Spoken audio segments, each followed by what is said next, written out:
إن الحمد لله نحمده ونستعينه ونستغفره ونستهديه ونتوب إليه ونعوذ بالله من شرور أنفسنا وسيئات أعمالنا من يهده الله فلا مضل له ومن يضلل فلا هادي له وأشهد أن لا إله إلا الله وحده لا شريك له وأشهد أن سيدنا محمدا عبده ورسوله أرسله الله بالهدى ودين الحق ليظهره على الدين كله ولو كره المشركون. أما بعد عباد الله، فإن أصدق الحديث كتاب الله، وخير الهدي هدي رسول الله محمد صلى الله عليه وسلم، وشر الأمور محدثاتها، وكل محدثة بدعة، وكل بدعة ضلالة، وكل ضلالة في النار، أعاذنا الله من ذلك. فأوصيكم ونفسي بتقوى الله عز وجل بامتثال أوامره واجتناب نواهيه. عباد الله، baada ya kumshukuru Allah subhanahu wa ta'ala na kumsifu na kumtakia amani mtume wetu Muhammadin sallallahu alayhi wa alihi wasallam, ndugu zangu Waislamu, mazungumzo yetu katika khutba fupi ya leo tutazungumzia baadhi au sehemu katika hadithi ya mtume wetu Muhammad sallallahu alayhi wa alihi wasallam. Ni hadithi ndefu ambayo imepokelewa na Abu Huraira radhiyallahu ta'ala anhu kutoka kwa mtume wetu Muhammadin sallallahu alayhi wasallam, ikaandikwa na Imamu al-Bukhari na Muslim. Bwana mtume sallallahu alayhi wasallam anasema, almu'minu alqawiyyu khairun wa ahabbu ila Allahi min almu'min ad-da'if wa fi kullin khair ihris ala ma yanfa'uk wasta'in billah wala ta'jiz. Alhadith. Ndugu zangu Waislamu, hii hadithi mtume wetu Muhammadin sallallahu alayhi wasallam anasema muaminifu mwenye nguvu ni bora na mwenye kupendwa kwa Allah zaidi kuliko muaminifu mdhaifu. Ingawa wote wawili wana kheri, lakini yule mwenye nguvu ni bora kwa Allah subhanahu wa ta'ala kuliko yule mdhaifu. Kisha mtume wetu Muhammad sallallahu alayhi wasallam akatoa usia wa aina tatu, na ambayo ndiyo khutba yetu ya leo. Ihris ala ma yanfa'uk wasta'in billah wala ta'jiz. Jihimize kwa yale yatayokufaa na utake msaada kwa Allah, na usiwe mwenye kushindwa kwa uvivu au kwa kupuuza. Waislamu, haya maneno ya mtume wetu Muhammadin sallallahu alayhi wasallama katika kueleza, baada ya kuonyesha yule mja aliye bora kwa Allah subhanahu wa ta'ala ni yule mwenye nguvu, ni yule mwenye kujitegemea, ni yule mwenye uwezo kuliko mja mwenye imani lakini anasaidiwa, hajiwezi, ni mdhaifu. Mtume wetu Muhammad sallallahu alayhi wasallam akatoa aina tatu ya usia ambao ni sababu ya kumweka muaminifu kuwa mwenye nguvu, sababu za kumwandaa muaminifu, na sababu za kuiandaa jamii ya Waislamu kuwa na nguvu. Ihris ala ma yanfa'uk wasta'in billah wala ta'jiz. Jihimize kwa yale yatakufaa. Maana ya maneno haya, ndugu zangu Waislamu, mtume wetu Muhammad sallallahu alayhi wasallam anamwambia muaminifu kuwa mtu mwenye moyo wa kutaraji maendeleo. Kun sahiba himma, kuwa mtu mwenye moyo wa kutaraji maendeleo.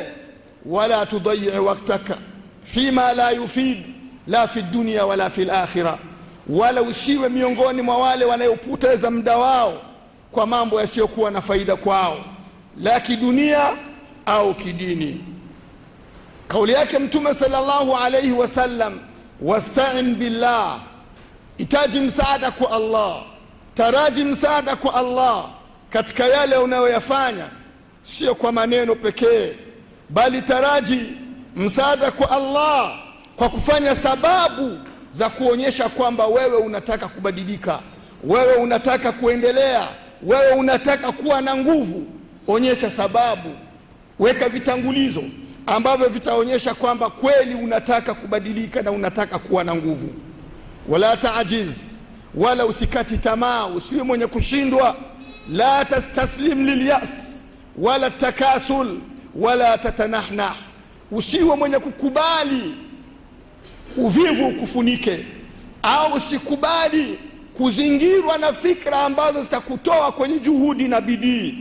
Usirudi nyuma, bal wasili tariqi mahma sa'ub, wewe endelea katika mapambano ya kujiendeleza, mapambano ya kuwa na nguvu. Kadiri uzito utapatikana na wewe uendelee. Waislamu, hadha alhadith ibadallah yashmalu manahi min manahi alhayati kulliha. Hii hadithi ya mtume wetu Muhammad sallallahu alayhi wa alihi wasallam inakusanya nyanja za maisha ya Muislamu yote bila kuacha kitu. Mtume sallallahu alayhi wa alihi wasallam anapotuhimiza ili tuwe wenye bidii kwa yale yenye faida na sisi, hakumaanisha hili bila lile, lakini mtume anamaanisha kuwa na bidii kwa kila jambo, kwa kila kitendo, kwa kila juhudi itapelekea wewe kupata nafasi, kupata kuwa na jina, kupata kuwa na nguvu. Ihris ala ma yanfa'uk ala dinika wa ala talabi alilmi shar'i wa dunyawi, jihimize kwa yale yatakuwa na nguvu, yatakufaa kwenye dini yako, katika kutafuta ilmu ya kidini, katika kutafuta ilmu ya kidunia. Waislamu, umma wa Kiislamu, ma ahwajana ila hadha alband, umma wa Kiislamu tuna haja kubwa, tuna haja kubwa kwenye jamii ya kuwa katika wale ambao wamebobea kwenye hiki kitendo. Vijana wetu wapate ilmu ya kutosha katika kumjua Allah na kuijua dini yao, ilmu ya kutosha katika kujua maisha yao na mazingira na yale ambayo yanayowabidi kuyafahamu kwa ajili ya kujiendeleza na kuweka miundombinu ya kupelekea jamii kuwa na nguvu na kuwa na jina. Ihris ala ma yanfa'uk ala taharati qalbik wa salamati sadrik, jihimize kwa kila jambo ambalo litakufaa kuitakasa nafsi yako, kutakasa mwili wako, kutakasa imani yako, kuweza kubadilika na kuachana na tabia chafu, tabia mbovu, tabia ambazo zitakupelekea wewe kukosa heshima na kuikosa hadhi mbele ya jamii. Jihimize na yale ambayo yatakubadili. Ihris ala ma yanfa'uk ala amali talabika lirizqi alhalal, jihimize kwa yale yatakupelekea kujihimiza kutafuta kazi itakupa riziki ya halali, na kutopoteza muda wako, bali muda wako mkubwa ukawa katika kujenga maisha yako na kuijenga dini yako. Hayo ndiyo maisha ya Muislamu. Ihris ala ma yanfa'uk ala islahi zawjatika wa auladi, jihimize katika kuboresha maisha ya familia yako na kuwaelimisha wake zako na kuwaelimisha wanao katika nyumba yako, ili iwe ni nyumba ya mfano katika Uislamu, nyumba ambayo itapigiwa mfano na watu wote wataifanya kielelezo katika maisha. Jihimize katika hayo. Ihris ala ma yanfa'u mujtama'ak wa ala nahdatihi wa taqaddumihi wa izdihari, jihimize Muislamu kwa kila jambo ambalo litakuja kuifaa jamii yako, kuiendeleza jamii yako mbele, kuipelekea jamii yako kuwa na jina, kuipelekea jamii yako kuheshimika, na ndipo utaipata heshima. Kwa sababu jamii yako ikiwa haina heshima, na wewe hutokuwa na heshima. Heshima ya mtu, ndugu zangu Waislamu, ni kule anaponasibika. Ukinasibika sehemu dhaifu, hata utakuwa na nguvu utakuwa ni mdhaifu, lakini ukinasibika sehemu yenye nguvu, hata utakuwa mdhaifu utakuwa na nguvu. Muislamu ni mwenye kujihimiza kwa yale yataipa nguvu jamii yake na kuipelekea jamii yake kuwa ni mfano, kuipelekea jamii yake kuwa na heshima, kuipelekea jamii yake kuwa na hadhi. Hadha huwa alhirs wa huwa alhirsu almundabit wa dalilun ala aliman wa tawakkul ala Allah, wa huwa alladhi yanfauka lilamal la litaqa'us walilhirsi ala ma yanfa wujuh. Ndugu zangu Waislamu, kujihimiza kwa yale yatakuwa na faida kwenye maisha yako ni haya: kujihimiza kwa lile jambo ambalo litakupelekea kubadilika na kubadili mazingira yako na kubadili wale ambao mko pamoja nao na kubadili umma wako na kubadili jamii yako. Haya mazingira ambayo tunayo ndugu zangu Waislamu, na haya maisha tunayoyaishi, pasina kuwa tunajihimiza kwa yale yenye faida, hatuwezi kupata mabadiliko na hatuwezi kupata hatua ya kupiga paa ya kwenda mbele. Siku zote tutabaki pale tulipo, na kila mtu ndugu zangu Waislamu anapobaki alipo siku zote anachafuka. Hata maji ndugu zangu Waislamu yanapobaki sehemu moja huchafuka, lakini maji yanapotembea hayawezi kuchafuka. Na umma wa Kiislamu ukibaki na fikra ile ile ya miaka kabla 50, miaka kabla 30, tutachafuka na umma hauwezi kubadilika, na sote siku zote tutajikuta pale tulipo. Umma wa Kiislamu hakika kubadilika kwa hakika, inatakiwa watu kuwa na bidii ya kujihimiza na yale mambo ambayo yatawapa faida katika imani zao, katika maisha yao, katika kuishi kwao. Ndugu zangu Waislamu, hautopata sera yoyote wala hautopata jambo lolote litalo kufanya upige hatua. Kila mtu atafuta namudhaji, atafuta mfano mwema ambao atataka kuwa kama huyo katika ilmu, katika kujiendeleza kwenye mambo mbalimbali. Hivyo itakuwa sababu ya jamii kupiga hatua. Waislamu, ihris ala ma yanfa'uk, jihimize kwa yale yatakufaa, kwa kujikita kwenye mambo mbalimbali yatakupelekea kujibadili na kuibadili jamii yako. Jambo la tatu, anta'risa ala ridha'illahi azza wa jal fi kulli sha'nik, ni wewe kujihimiza kwenye kila jambo kwamba umepata radhi za Allah. Ustazami fulani ameniridhia, kina fulani wameona haya nimefanya kwamba ni sawa, lakini wewe jiulize saa zote, haya ninayo ni Mwenyezi Mungu anayaridhia? Msimamo nilionao ndio Mwenyezi Mungu anapenda? Haya tunaoyatenda Allah anayakubali? Ndio wewe msimamo ndugu zangu. Usende kwenye mambo kwa sababu yameshabikiwa, usikubali mambo kwa sababu watu wameyasifu na huku Allah anayakataa. Lakini tukimbizane na yale ambayo Mwenyezi Mungu anayaridhia, na tutafute radhi za Allah subhanahu wa ta'ala kabla ya kutafuta radhi za viumbe. Hapo tutakuwa tunakimbizana na yale yanayotufaa. Jambo la 4, antamfa ghairak wa antakuna labinatan libina'i mujtama'i, lazima wewe utoe mchango wa kuwafaa wenzako. Toa mchango wa kuwafaa wenzako, na wewe uwe ni tofali la kujenga jamii yako. Waislamu leo tunaishi, lakini kesho wataishi watoto wetu na wajukuu zetu. Shida tulionayo leo, ikiwa hatutaki kuiondoa, tunataka watoto wetu na wajukuu zetu kesho waishi shida hiyo. Sisi hatujao wenye kutaka yatayotufaa, kwa sababu tunawarithisha watoto wetu ya mazito. Tunapotaka sisi watoto wetu waishi maisha mazuri, ni haya mazingira magumu tulionayo tuyaondoe. Haya mazingira mazito tulionayo tuyaepushe, ili watoto wetu wakija, baadhi ya mazito si tumeyamaliza. Lakini ndugu zangu Waislamu, jamii yetu hilo hatulifikirii, kwa sababu hatuna malengo. Si tunaishi tu. Huyu mji wetu Waislamu ndiye mji mama katika nchi yetu, ndiye mji kongwe. Umma wa Kiislamu katika mji wa Burundi ndiyo mji wa kwanza huyu umejengwa, mji wa Buyenzi miaka 1930, na mpaka na leo ukihesabu Waislamu takriban tunasogea kwenye miaka 100. Umma wa Kiislamu wameanza kuishi humu, billahi alaikum, kama kweli sisi tuna malengo, kama kweli sisi tuna makusudio, kama sisi tunataka kujihimiza na yale ya faida, na sisi mtoto wetu atasoma shule ya heshima iko wapi Buyenzi, ambayo tumeiandaa sisi kama miaka 100 karibu. Mtoto wetu anapoumwa atapelekwa hospitali ya hadhi na heshima kama ilivyo imani yetu sisi. Iko wapi? Mtoto wetu atataka mazoezi ya kazi za mikono, apelekwe kwenye kituo kimeandaliwa kwa ajili ya kazi za mikono. Kiko wapi? Kiko wapi? Umma wa Kiislamu, haya yote hayapo si kwa lengo kwamba hatuna, si kwa sababu kwamba uwezo hakuna. La, uwezo upo, lakini naishu sabhalan.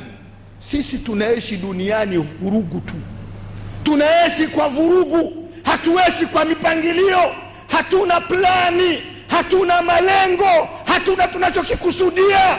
Ndio maana umri unammaliza, mmoja wetu anaondoka, anawaacha watoto pale alipo, na watoto wanaishi kama alivyokuwa baba, anawaacha wajukuu kama walivyokuwa. Umri unakatika na mabadiliko hakuna. Waislamu, ihris ala ma yanfa'uk, jihimiza kwa kile kitachokufaa. Ni katika lengo la kubadili, ni katika lengo la kupiga hatua, ni katika lengo la kutaka tufike mahala ambapo tutakuwa sisi ni mifano mizuri kwenye imani yetu na kwenye dini yetu na kwenye jamii za watu katika nchi yetu. Ndugu zangu Waislamu, ihris ala ma yanfa'uk, jihimize kwa yale yatakufaa. Wa iyyaka wataswifa watakasul fa innahuma min a'zami a'da'i an-najah, jihimize yale yatakufaa na upige vita kabisa habari ya kwamba nitafanya. Ile ndugu zangu Waislamu ni adui wa kufaulu. Ukijiliwa na jambo usiliweki nitafanya kesho, nitafanya mwaka ujao, nitafanya baada ya miaka. Unaharibikiwa ndugu yangu Muislamu. Lile ambalo unatakiwa kulifanya leo litekeleze, usimwachie mwingine majukumu yako ya bebe, ili mwanao kesho aone ulipofika. Umma wa Kiislamu, ihris ala ma yanfa'u, jihimize kwa yale yatakuwa na faida kwako. Anasema Imamu Ibn al-Qayyim rahmatullah, al-kasalu miftahul faqr. Uvivu wa Islamu, uvivu na taswifu, uvivu na watu kulimbikiza mambo au kulimbikiza mipango mizuri kesho na kesho kutwa, huo ni ufunguo wa ufakiri na umaskini. Ufunguo wa ufakiri na umaskini katika maisha ya watu ni hilo jambo ambalo ungelitekeleza leo, nitafanya kesho, au kuwa mvivu kwenye jambo ambalo litakupa mabadiliko kwenye maisha yako. Ndugu zangu Waislamu, Mtume wetu Muhammad sallallahu alayhi wa alihi wasallam akatuambia usia wa pili, wasta'in billah, itaji msaada, taka msaada kwa Allah subhanahu wa ta'ala. Maana ya kutaka msaada Waislamu laisa bilqaul, sio kwa kusema tu Mungu nisaidie kwamba Allah atakusikia na akusaidie, bali ni kufanya sababu na kuweka maandalizi na kuweka mikakati na kupangilia mipango ambayo itafanya wewe upate msaada wa Allah, upate msaada wa Allah. Hakuna mtu ambaye angeupata msaada wa Allah kabla ya viumbe wote kama Mtume Muhammad sallallahu alayhi wasallam, lakini hata yeye ili aupate msaada wa Allah alifanya sababu, aliandaa sababu ili aupate msaada, la sivyo yangelimkuta makubwa na mazito. Angalia hijra ya Mtume alipohama kutoka Maka kwenda Madina, alifanya sababu za kupelekea apate msaada wa Allah subhanahu wa ta'ala. Anatoka Maka anakwenda Madina, ni mwenye kutoka kusini anakwenda kaskazini. Lakini Mtume Muhammad sallallahu alaihi wasallam alipotoka nyumbani kwake hakwenda kaskazini, alirudi kusini ili ajifiche. Watapomtafuta njia za kaskazini wakamkosa, watachoka, baadaye watatulia, yeye atazunguka. Baada ya siku 3 ataendelea safari yake. Kwanza amefanya jambo la kwanza. Pili, alimwandaa mtu atayekuja na mifugo achunge sehemu ambayo Mtume alikuwa amejificha kwa ajili ya kupata maziwa na chakula wakati atapokuwa amemaliza siku 3 pale. 4, walimwandaa na Saidina Abubakari mtu atawaongoza njia ya ndani ya Sahara, awaongoze mpaka kupata njia ya kwenda Madina. Abdullah ibn Uraiqit alifanya sababu ili Mwenyezi Mungu amwezeshe kuepuka janga na fitna na balaa aliyokusudiwa na washirikina wa Maka. Lakini wewe leo unataka Allah akusaidie kwa kusema Mola nisaidie, na hujafanya sababu hata moja ili Allah akupe usaidizi. Waislamu, katika kutaka usaidizi kwa Allah subhanahu wa ta'ala, hilo pekee ni ibada kubwa ambayo muaminifu hatakiwi kuwa mbali nayo. Ni ibada kubwa ya roho, hatakiwi muaminifu kuwa mbali na hiyo ibada, kwa sababu itampa faida nyingi kwenye maisha. Faida ya kwanza, hiyo ibada itampa tumanina wa thabat, itampa kutulia na kuthibiti katika maamuzi yake. Ukiwa unataka msaada kwa Allah kwa kufanya sababu, kisha unamtegemea Allah, Allah subhanahu wa ta'ala atakupa utulivu na atakupa kuwa imara katika maamuzi yako. Jambo la pili, at-tawfiq wa at-taysir, Allah atakuwafikisha kwenye yale mazuri ambayo amekuandalia na atakurahisishia kuyafata au kuyafikia, kwa sababu unapotaka msaada kwa Allah, bali bila shaka Allah atayarahisisha yaliyokuwa mazuri kwako. Jambo la tatu, Allah subhanahu wa ta'ala atakupa quwwatul qalb wa thiqatun nafs, utakuwa na moyo wenye kuwa imara na kujiamini kwa yale ambayo Mwenyezi Mungu subhanahu wa ta'ala amekupangia. In yansurkumullahu fala ghaliba lakum, utajua kwamba Allah akikupa nusra hakuna mshinde yoyote atakuja kukushinda.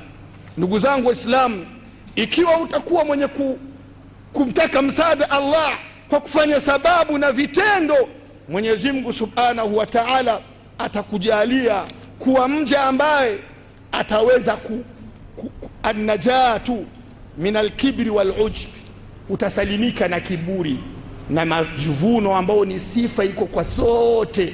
Mtu anapofanya kitu kadogo anajiamini kwa sababu ameamini kwamba nafsi yake ndio imemwezesha. Lakini ukimtegemea Mwenyezi Mungu na wewe ukataraji msaada kwa Allah, kila utalolitenda utahisabu Mwenyezi Mungu ndio amekuwezesha, na hivyo kibri kitaondoka na kujiona kutaondoka. Jambo la tano, alintisaru ala al-a'da'i wash-shada'id, utapata nusra, utapata ushinde mbele ya maadui, utapata ushinde mbele ya kila tatizo litakuwa mbele yako, kwa sababu Mwenyezi Mungu subhanahu wa ta'ala atakuwa pamoja na wewe. Iyyaka na'budu wa iyyaka nasta'in, pindi utapokubali kwamba ni wewe tu Mola wangu tunaabudu na ni wewe tu tunahitaji msaada kwako, bila shaka Allah atatuliza nafsi yako na atakupa ushindi kwa kila mtu. Na la mwisho, arruqi bil mujtama'i ila tahqiqi al-ubudiyyati al-kamila, utajalia jamii yako kuipaza itoke kwenye haya maisha Uislamu tulionayo. Jamii iishi maisha ya kumjua Allah vilivyo, iishi maisha ya kujua majukumu na yale wanayetakiwa kuyatekeleza kwenye jamii yao, kama alivyokuwa masahaba wa mtume wetu Muhammad sallallahu alayhi wasallam. Na jamii ambayo itakuwa inajua majukumu ni jamii ambayo itaishi kwa haya mazingira, atakafulul ijtimai. Watakuwa ni jamii ambao wanaleana, yule mdhaifu wao wanamsaidia, kuna kusaidizana kijamii. Yule asiyokuwa na uwezo anasaidiwa, yule mwenye shida anasaidiwa, si kwa kupewa bali kwa kuweka nidhamu tayari ndani ya jamii ya kumsaidia kila mtu asiyejiweza, kwa sababu ya mipango na mikakati ambayo mmeiandaa. Wale mayatima, wale wanyonge, wale wajane, wale mafakiri, wale wasiokuwa na hali, umma utawajali kwa sababu ya mikakati mtayoiweka. Hatutosheka kujenga misikiti tu, hatutotosheka na kujenga misikiti peke yake, lakini tutajenga maisha ya umma, na hilo ndilo Mwenyezi Mungu subhanahu wa ta'ala anataka kwetu. Tutadumisha kuamrisha wema na kukatazana mabaya, tutadumisha uadilifu na kufanya insaf baina yetu. Yule aliyekosea tuhakikishe amekosea na tumuonyeshe kosa lake, na yule ambaye amepatia tuhakikishe amepata haki yake, hata ni mnyonge na ni mdhaifu. Halafu alintaju wal-i'timad ala dhat, sisi wenyewe tutakuza kipaji chetu na uchumi wetu na tutajitegemea.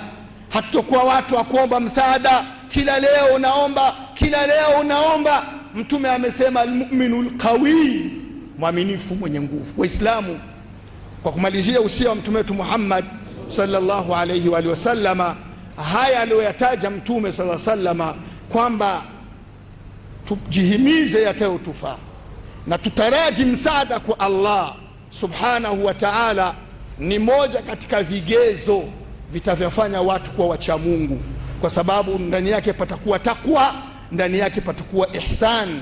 Na Allah subhanahu wa ta'ala anasema inna Allaha ma'al ladhina taqaw wal ladhina hum muhsinun.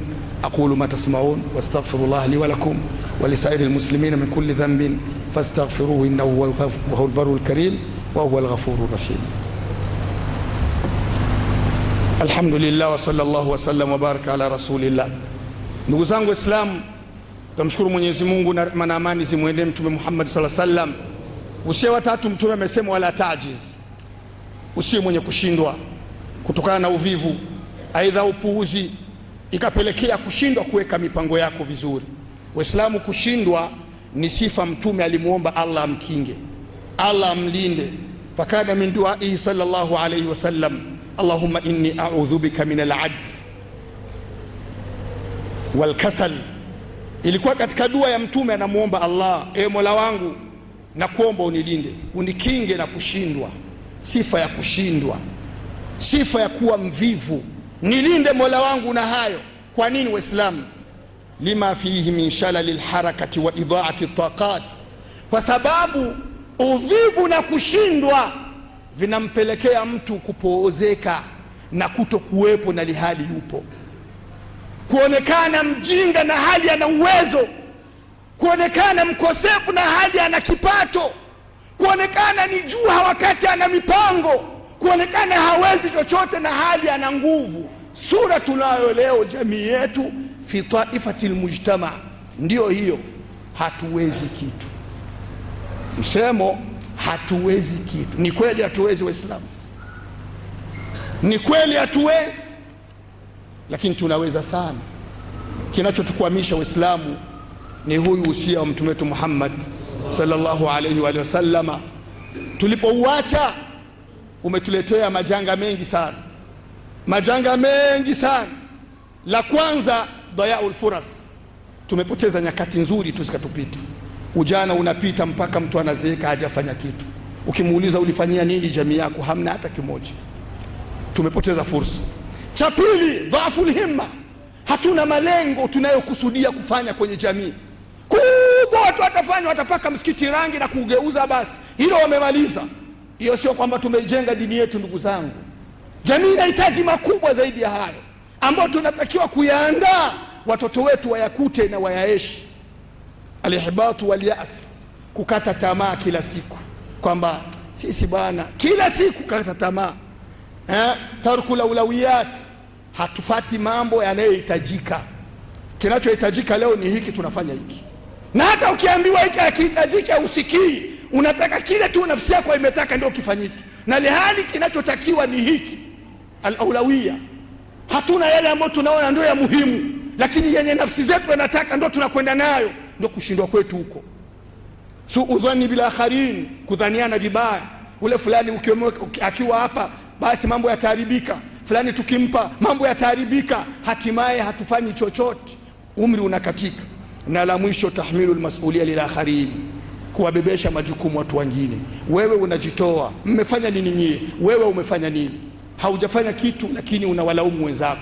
Umma wa Kiislamu, haya ni matunda ya watu kushindwa. Iwapo tutaishi hivyo, tutashindwa siku zote na tutarithisha watoto wetu kushindwa. Allah tulinde. Kwa hivyo ndugu zangu Waislamu, tuchukue mafunzo ya mtume wetu Muhammad sallallahu alaihi wasallam. Ihris ala ma yanfa'uk wasta'in billah wala tajiz, jihimize na yale yatayokufaa, utaraji msaada kwa Allah na usiwe mwenye kushindwa. Waislamu, tuungane kwa pamoja, tushikamane mkono kwa mkono, watu pamoja na viongozi wao. Kila sehemu leo kuna viongozi kadiri walivyo, shikamaneni nao, shikamaneni nao. Buyenzi mna viongozi, shikamaneni nao mkono kwa mkono.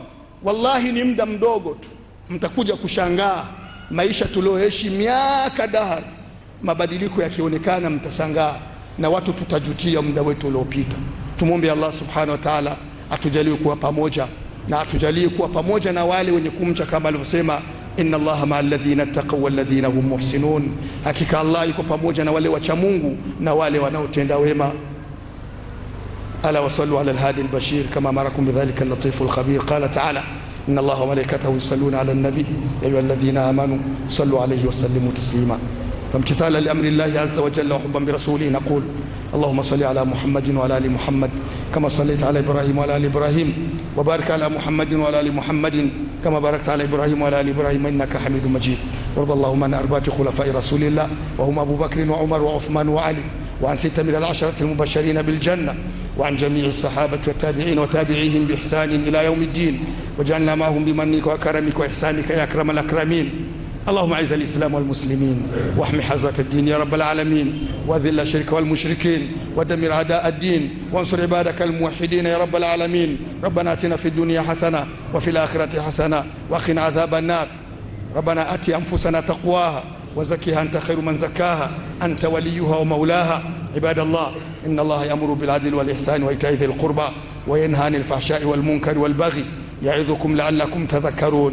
فاذكروا الله العظيم اذكركم واشكروه على نعمه يزدكم ولذكر الله أكبر والله يعلم ما تصنعون.